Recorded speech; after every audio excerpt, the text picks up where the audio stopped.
Yang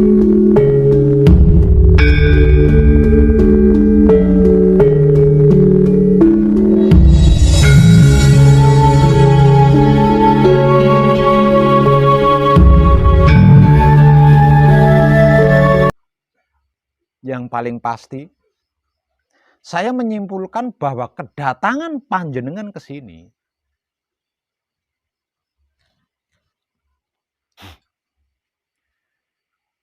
ingin membebaskan diri dari karma. Kira-kira ya enggak?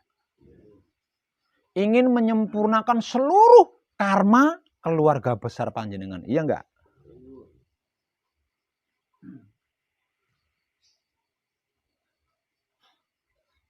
Ingin menghapus seluruh penyakit. Iya enggak? Ingin menghapus seluruh kemiskinan dan penderitaan. Iya enggak? Ingin menghapus seluruh kejahatan. Ingin menghapus seluruh masalah. Bahkan ingin menghapus yang namanya kehancuran atau kematian. Kedatangan panjenengan ke sini, saya simpulkan seperti itu. Dan itu mahal. Mahal sekali. Karena hanya dapat dibeli dengan bertobat. Seberapapun banyaknya harta kekayaan panjenengan, setinggi apapun ilmu panjenengan, segagah, setampan, secantik, semudah apapun fisik panjenengan, tidak bisa membeli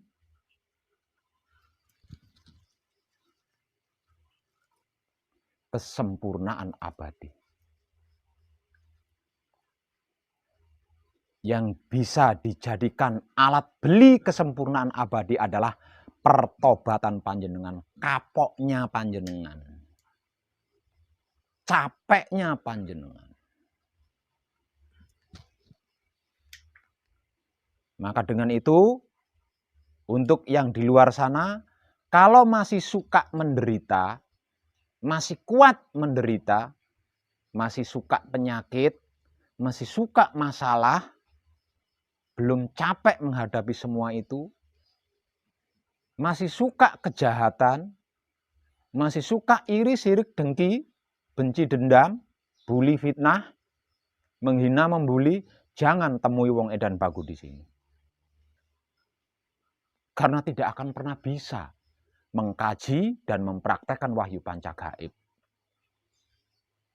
Jadi percuma datang menemui saya kan. Lawang saya hanya punya wahyu panca gaib. Selain wahyu panca gaib saya tidak punya. Mau ikut mengkaji wahyu panca gaib, namun tidak mau meninggalkan kebiasaan sirik, iri, dengki tadi, masih suka berbuat jahat, masih senang bermasalah, mana mungkin bisa? Tidak akan bisa.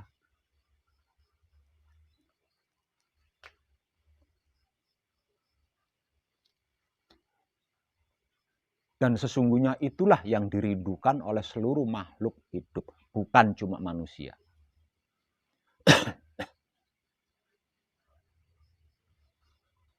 Bentuk kerinduan seluruh makhluk hidup apa? Adanya rumah sakit. Rumah sakit itu bentuk rindunya makhluk yang menginginkan sehat. Adanya tempat penjara itu sebagai bentuk kerinduan seluruh makhluk hidup yang ingin kebaikan.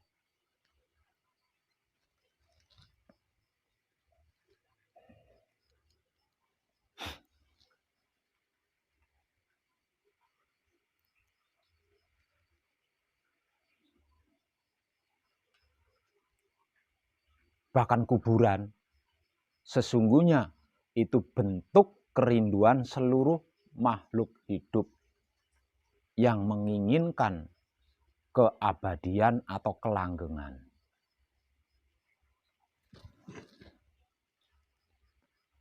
Dan sekali lagi itu mahal. Karena hanya dapat dibeli dengan pertaubatan. Belum mau bertobat, enggak bisa. Tidak bisa.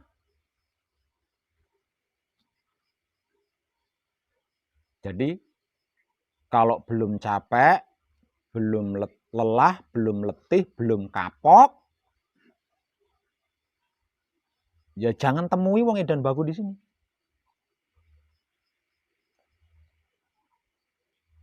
Karena datang ke sini pun percuma.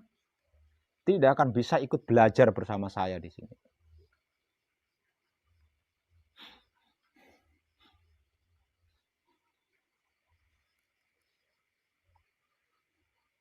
Bertobatnya gampang. Bertobatnya gampang. Hanya dengan mengikuti petunjuk yang saya motivasikan, pasti berhasil tobatnya. Lah yang enggak gampang itu mempertahankan pertaubatan ini loh, supaya enggak kapok lagi, supaya enggak kumat lagi. Yang enggak gampang itu mempertahankan tobatnya panjenengan ini tadi, supaya tidak kumat lagi, supaya enggak kambuh lagi. Lah ini yang enggak gampang. Karena apa? Karena untuk mempertahankan pertobatan panjenengan dibutuhkan kesadaran pribadi panjenengan sendiri. Kesadaran tanpa dimotivasi. Kesadaran tanpa adanya inspirasi. Kesadaran diri pribadi yang sesungguhnya. Dimotivasi model apapun kalau kesadarannya masih belum benar-benar bertobat, tetap bisa kambuh.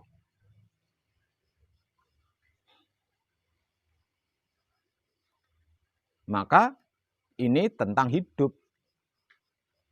Sang pemberi kehidupan. Kalau sampai itu terjadi, pasti berhadapan dengan hidup itu sendiri.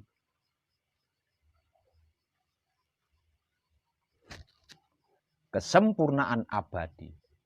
Tapi resikonya, kalau sampai kambuh lagi, kalau sampai kumat lagi, resikonya tidak ada yang bisa nolong. Tidak ada satupun makhluk yang bisa menolong jika sampai umat lagi, jika sampai kambuh lagi.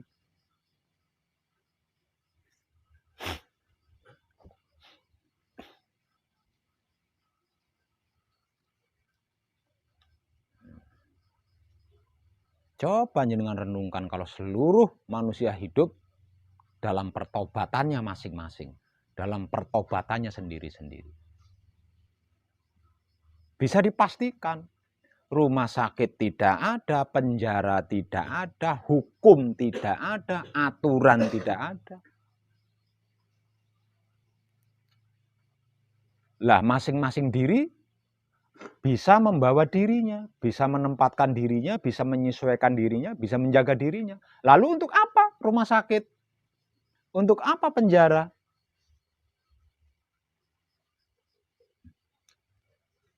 Untuk apa hukum?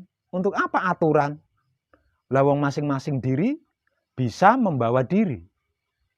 Bisa menempatkan diri, bisa menyesuaikan diri, bisa menjaga diri.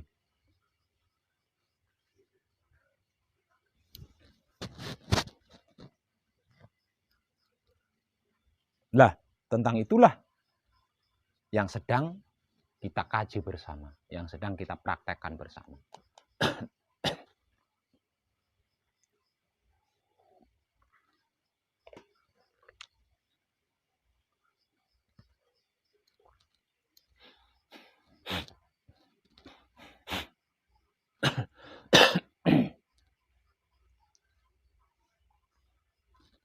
Dikarenakan wahyu pancagaib dan wahyu pancalaku adalah gerak dan geriknya adalah kesadaran, maka di sini panjenengan akan menjadi lebih sensitif lagi. Sebelumnya, ketika ada yang memfitnah panjenengan, mungkin telinga panjenengan saja yang panas. Yang merasa panas mungkin telinga panjenengan saja, karena hanya telinga panjenengan yang mendengarkan kabar tentang fitnah mengenai panjenengan. Namun setelah ini, ketika ada yang mengfitnah panjenengan, bergetar seluruh tubuh panjenengan. Panas. Dikarenakan lebih sensitif.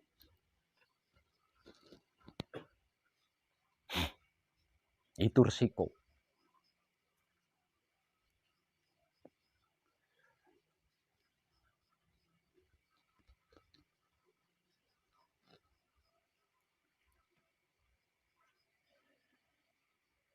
Lantas apa yang harus saya lakukan Pak Aweb ketika ada orang yang seperti itu? Tidak perlu melakukan apa-apa.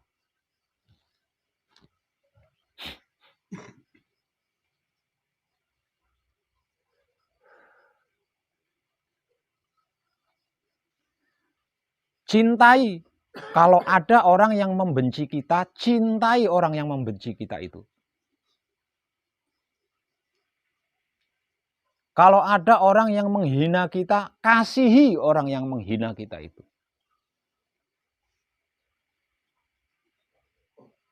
Kalau ada orang yang mengfitnah kita, sayangi orang yang mengfitnah kita itu.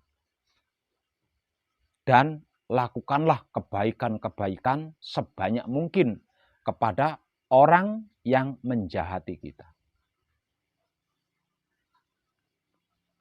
Tidak perlu diapa-apain. Tidak perlu diapa-apain. Kenapa tidak perlu diapa-apain Pak Web? Malah diperlakukan seperti itu. Karena kelakuan apapun yang kita lakukan kepada orang yang membenci kita, menghina kita, mengfitnah kita, dan menjahati kita, itu tidak akan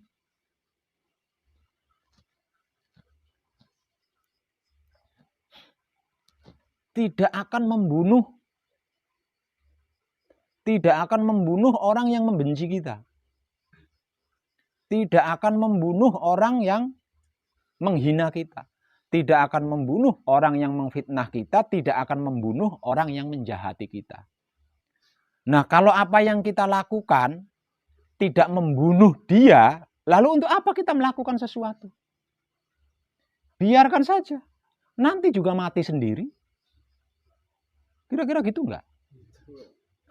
Nanti juga mati sendiri, entah paginya, siangnya, malamnya kan mati sendiri. Karena apa? Karena tidak ada satupun makhluk yang bisa menghindari mati. Kalau tidak dalam sikon manunggal dengan hidupnya. Tidak ada satupun makhluk yang bisa menghindari mati.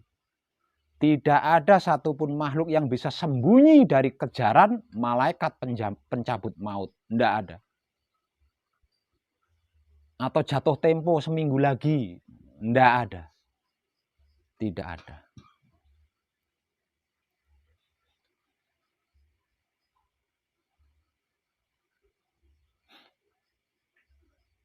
Jadi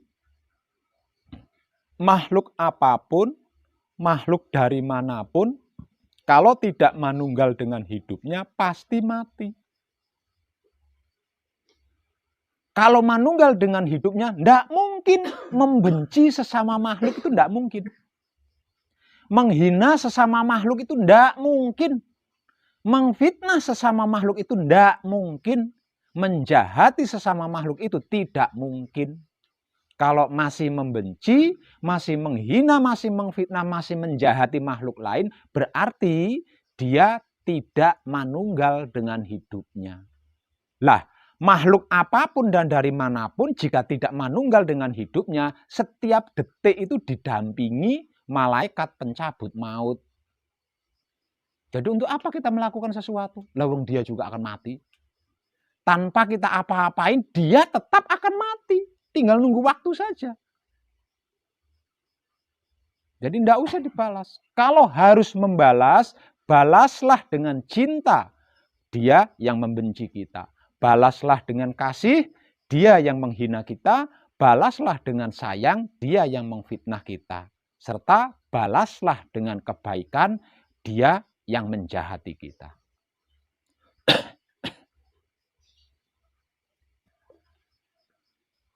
Nggak perlu diapa-apain.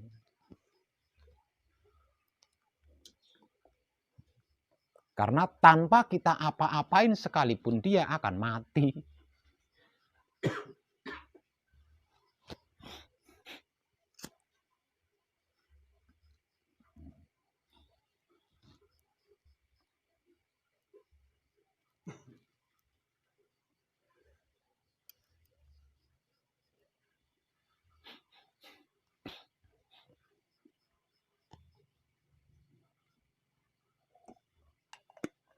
Jadi kalau panjenengan membalas membenci ketika ada yang membenci, berarti panjenengan lepas dari kemanunggalan. Lawang ikut membenci, lawang manunggal dengan hidup itu tidak kenal benci. Kalau sampai membalas membenci, berarti panjenengan lepas dari kemanunggalan. Artinya panjenengan juga akan ikut mati. Lawang tidak manunggal. Akan ikut binasa, akan ikut hancur, akan ikut celaka.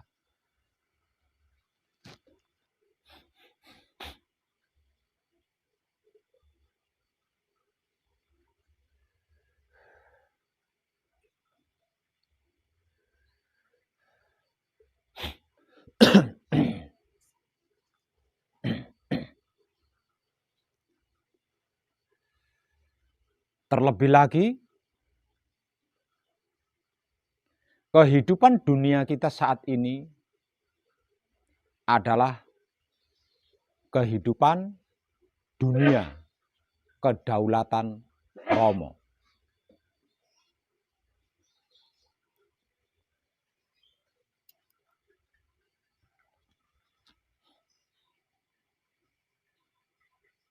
Kedaulatan Romo di mana di dalamnya hanya ada kebajikan, cinta, kasih sayang. Selain kebajikan, cinta, kasih sayang, tidak ada. Di dalam kedaulatan Romo, selain kebajikan, cinta, kasih sayang, tidak ada. Dan kebajikan, cinta, kasih sayang ini hanya dapat dilakukan oleh orang-orang yang mengenal diri. Hanya dapat dilakukan oleh orang-orang yang mengenal diri dan tidak pernah lupa diri.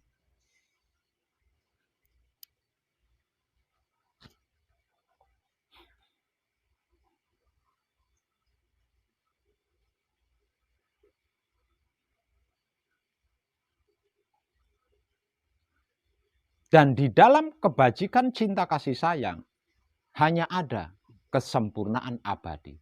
Selain kesempurnaan abadi tidak ada. Artinya di sini kita bisa mengambil kesimpulan. Seiring berjalannya waktu di dalam kedaulatan Romo, yang bukan kebajikan, cinta, kasih sayang akan dimusnahkan. Yang bukan kesempurnaan abadi akan dimusnahkan.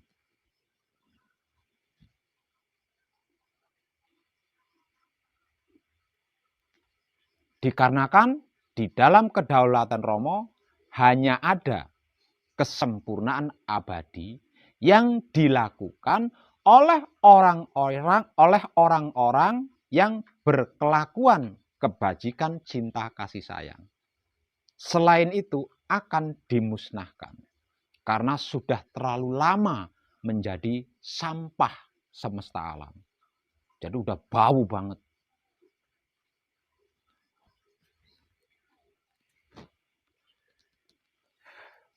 Kalau sampai pertobatan panjenengan kumat, kambuh, panjenengan akan ikut menjadi sampah yang akan dimusnahkan itu. Karena ini adalah zaman kedaulatan Romo.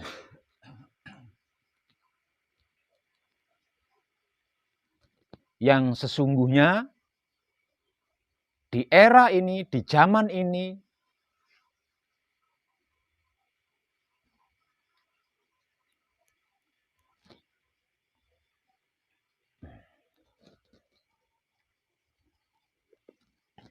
bisa saya katakan pintu tobat itu sesungguhnya sudah ditutup.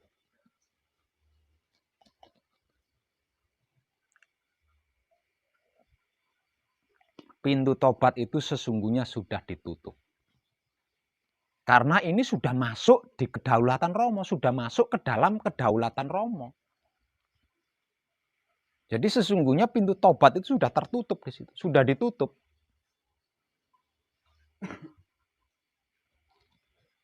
Namun dengan wahyu panca gaib masih bisa. Dengan wahyu panca gaib masih bisa. Selain dengan wahyu panca gaib tidak bisa Pak Web, tidak bisa. Buktinya apa? Buktinya panjenengan saksikan saja. Ada berapa banyak orang berbicara baik. Ada berapa banyak orang yang berbicara indah. Ada berapa banyak orang yang berbicara benar. Tidak bisa dihitung kan? Namun setelah berbicara baik, berbicara benar, dirinya tidak melakukan. Hanya berbicara doang. Nyuruh-nyuruh orang berbuat baik. Mengajak baik, menyuruh-nyuruh orang berbuat benar, ngajak benar. Tapi dirinya sendiri tidak melakukan. Bagaimana mungkin orang lain akan melakukan, lah wong dirinya sendiri tidak melakukan. Itu sebagai tanda kalau pintu tobat sudah ditutup.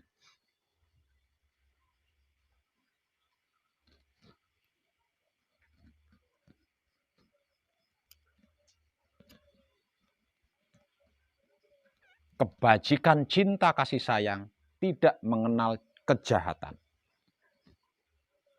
Tidak ada kejahatan dalam bentuk apapun di dalamnya. Betapapun kita berbicara benar, betapapun kita berbicara baik, kalau masih menggunjing sesama makhluk hidup, tidak bisa. Tidak bisa. Hanya omongannya saja itu.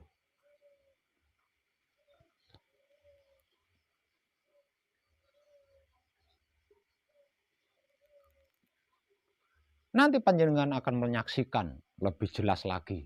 Setelah berhasil mencapai suci dan manunggal dengan suci, nanti panjenengan akan bisa menyaksikan semua itu lebih jelas lagi.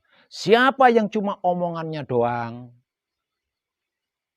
tapi kelakuannya tidak sama. Siapa yang lain di mulut, lain di hati, terlihat jelas nanti. Terlihat jelas.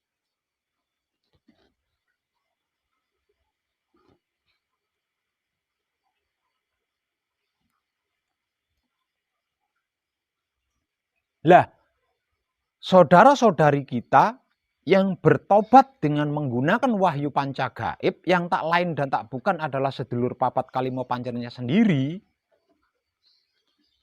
bisa berhenti. Ketika dia berbicara baik, dia pun melakukan kebaikan itu. Ketika dia berbicara benar, dia pun melakukan kebenaran itu. Sedangkan yang menggunakan selain wahyu panca gaib, setelah berbicara benar, nyampe di rumah bertengkar sama keluarganya. Berarti jelas kan? Hanya wahyu panca gaib. Hanya wahyu panca gaib yang bisa mendobrak pintu tobat.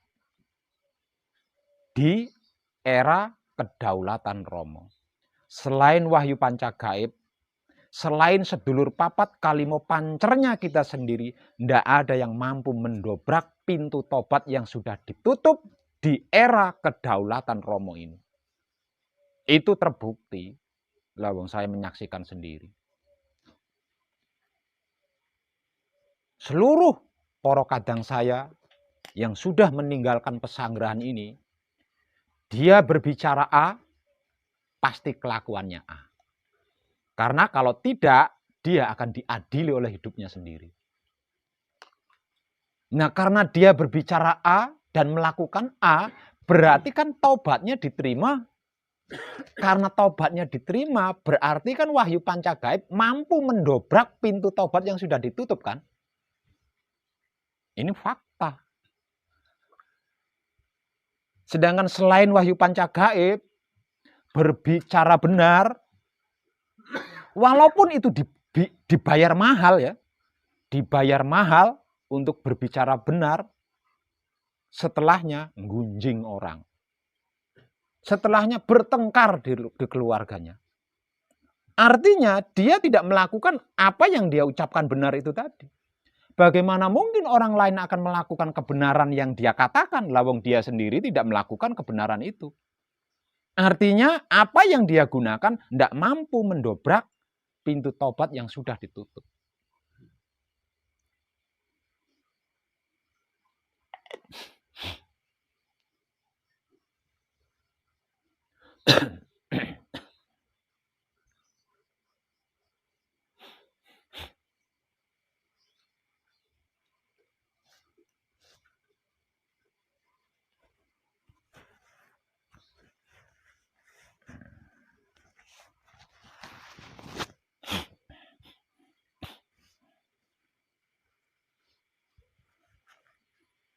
Hanya dengan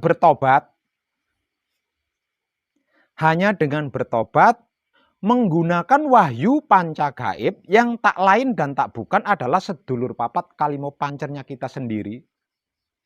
Dalam hal apapun menjadi mudah, gampang, dan dekat. Dan yang paling pasti, nyata tersempurnakan.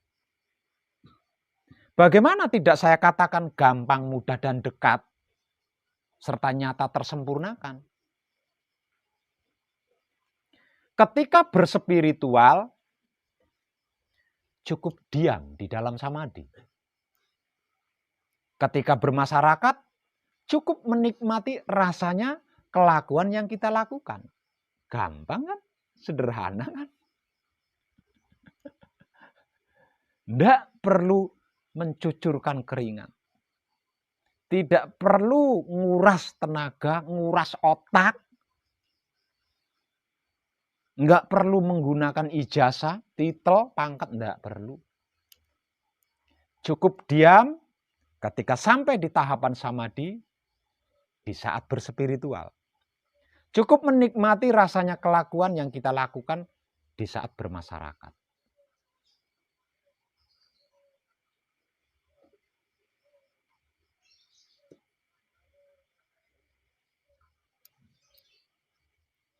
Dan apapun itu tersempurnakan. Kesempurnaannya menjadi langgeng dan abadi hingga 7 keturunan ke kanan, ke kiri, ke depan, ke belakang, ke atas, ke bawah.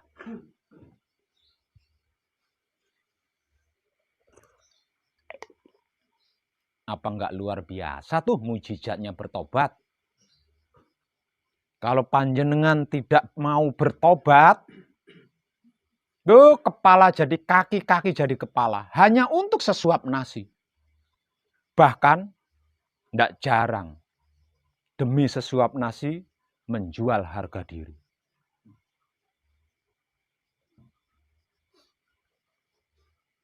Pilih mana? Keputusan ada pada diri kita sendiri. Pilih tobat, semuanya menjadi mudah, gampang, dekat, dan tersempurnakan. Apa perlu jungkir walik?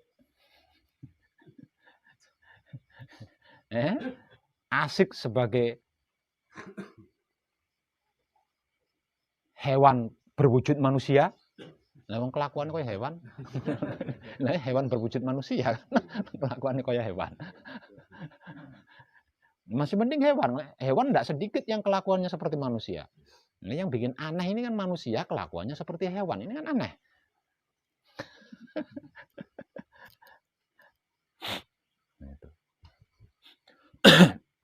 Itu loh sesungguhnya yang sedang kita kaji bersama, yang sedang kita praktekkan bersama. Dan semua itu dimulai dari diri kita masing-masing. Dimulai dari diri kita sendiri-sendiri. Yang seiring berjalannya waktu akan merambah atau menyebar luas. 7 keturunan ke kanan, ke kiri, ke depan, ke belakang, ke atas, ke bawah. Sudah ke tetangga, ke masyarakat. Semuanya.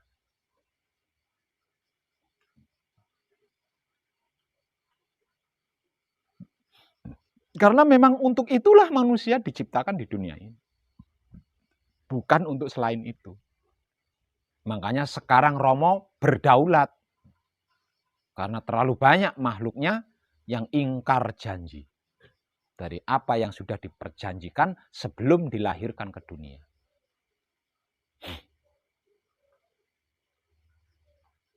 Dan keputusannya, selain kebajikan cinta kasih sayang dan kesempurnaan abadi akan dimusnahkan. Nah, selama ini, apa yang saya katakan ini, selama ini disebut-sebut sebagai kiamat.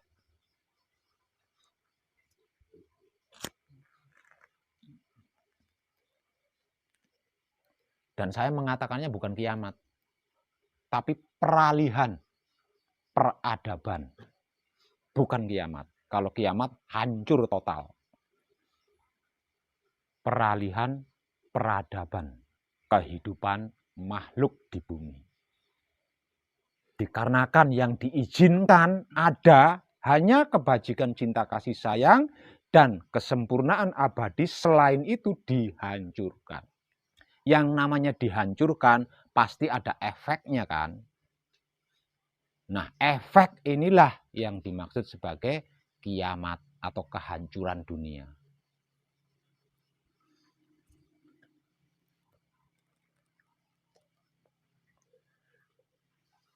Nah, selama ini kan seluruh orang-orang hebat kan meramalkan tentang ini. Ya enggak? Ada yang 2021 dan bla bla itu ya. Kiamat, kiamat, kiamat. Semua orang resah. Tapi apa kata yang terjadi? Enggak jadi kan? Enggak jadi. Karena wahyu pancagaib mampu menahan kiamat itu untuk tidak terjadi. Kenapa wahyu pancagaib mampu menahan agar kiamat itu tidak terjadi? Karena yang namanya makhluk, yang namanya manusia hidup itu bernurani. Berhati nurani. Dan dia lahir ke dunia ini bukan dari batu. Artinya sejahat apapun pasti ada ingatnya. Ono ilinge.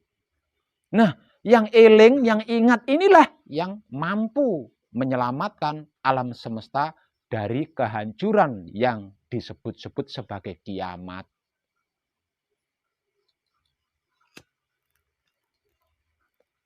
Semakin banyak yang bertobat, semakin banyak jumlah yang bertobat, maka semakin sedikit kehancuran yang akan terjadi nantinya. Nah, kalau semuanya bertobat, berarti sama sekali tidak ada kehancuran di dalam peralihan peradaban kehidupan makhluk di alam semesta ini. Lalu nggak ada yang perlu dihancurkan, nggak ada sampah. Apa yang perlu disapu? Lalu sampahnya nggak ada.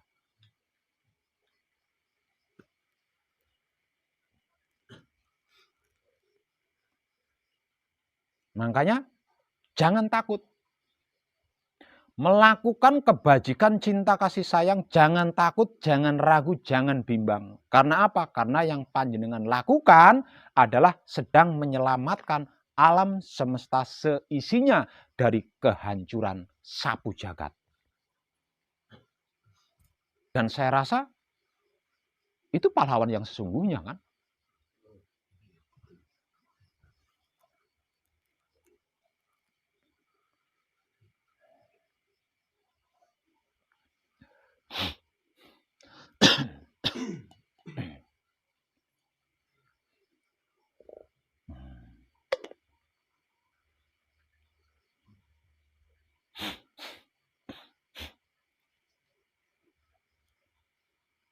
Hanya dengan bertobat, menggunakan alat atau sarana wahyu pancagaib yang tak lain dan tak bukan adalah sedulur papat kalimo pancernya kita sendiri, sang penggerak raga ini, apapun itu akan menjadi tersempurnakan. Dan kesempurnaannya langgeng, abadi. Karena apa? Karena menjalar ketujuh turunan ke kanan, ke kiri, ke depan, ke belakang, ke atas, ke bawah. Kalau sudah semua, merambat lagi ke tetangga-tetangga, ke masyarakat.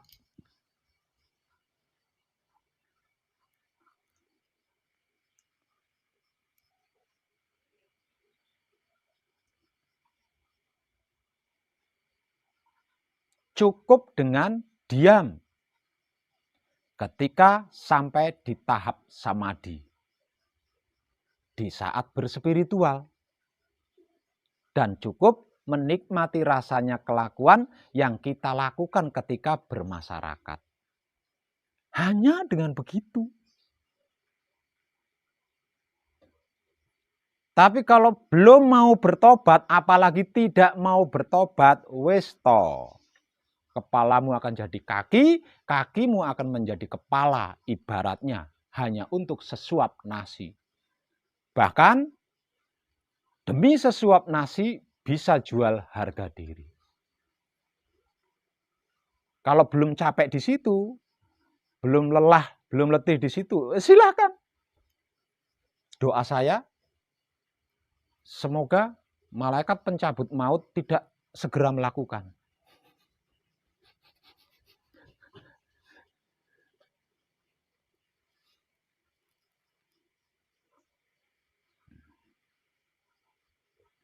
Nah, karena belum mau bertobat, tidak mau bertobat, jangan protes.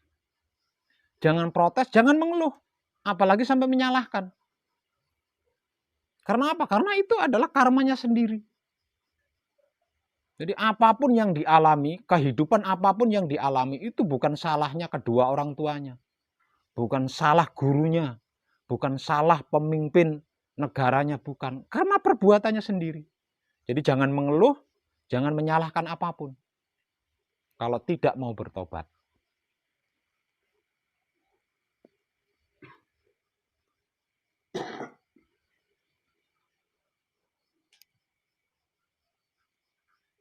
Tapi kalau mau bertobat, silahkan bertobat. Tidak bisa temui wong edan baku. Nggak tahu caranya, temui wong edan baku. Gratis.